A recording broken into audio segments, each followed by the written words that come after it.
Hello, I'm here to talk to you about immigration, as the debate in this country has a bipartisan childishness to it that makes me think nobody is serious about addressing the issue.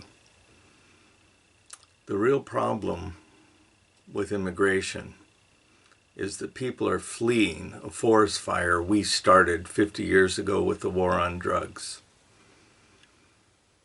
America barely withstood 9 years of alcohol prohibition, creating a violent mafia.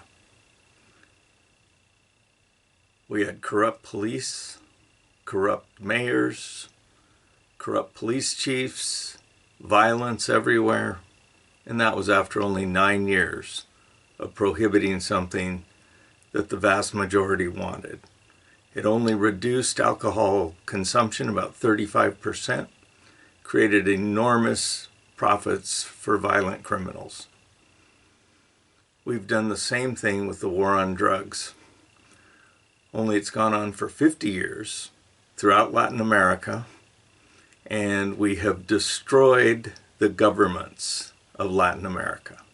Our policies have essentially made Latin America, from the American border to Ecuador and Peru, unlivable. It is our doing, and we need to recognize that. President Reagan put George Shultz, who'd been Secretary of Labor, Secretary of the Treasury, was later Secretary of State, in charge of a panel that began to analyze the war on drugs. The committee was formed in 1986 at Reagan's behest, and it reported in 1989 and 90. And what that committee said is, the war on drugs is over, we have lost, we need to turn to harm reduction. And that's exactly what we should have done. Latin America was not in the horrible shape that it now is due to our policies. So, much as you might want to have control over the southern border, when you light a forest fire and people are fleeing the forest fire of violence, you need to take responsibility. We have caused the crisis on the southern border. People migrate for two main reasons: the pull of a better life and a better income, and the push of something like war or famine chasing them away. We have destroyed social order in Latin America. We have created the push. It used to be people were pulled here for a better life.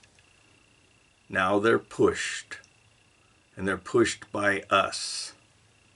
And until we realize that we have got to legalize drugs, not decriminalize them like Portland and Oregon did.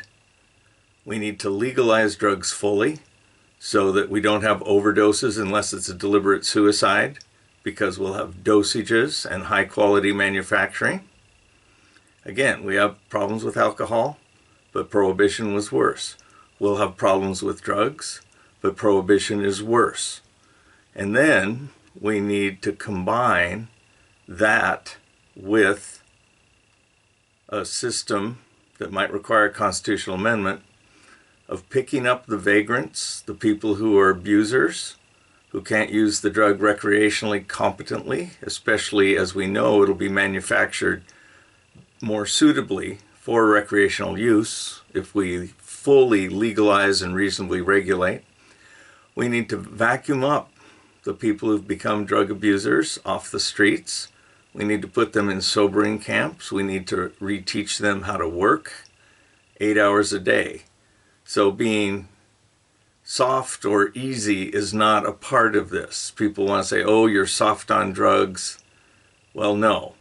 I'm realistic about human nature and about what we're facing.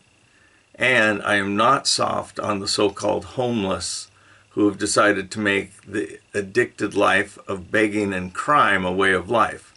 I don't believe in perpetuating that. But that's a separate issue that I just am hitting the high points of. The significant point is we need to turn the immigration debate around. This is not a bunch of people being pulled to America. This is people being pushed out of Latin America because of our misguided policies that have destroyed governance, peace, safety, and social order in Latin America. I ask you to demand all of our politicians across the board to begin discussing this reality.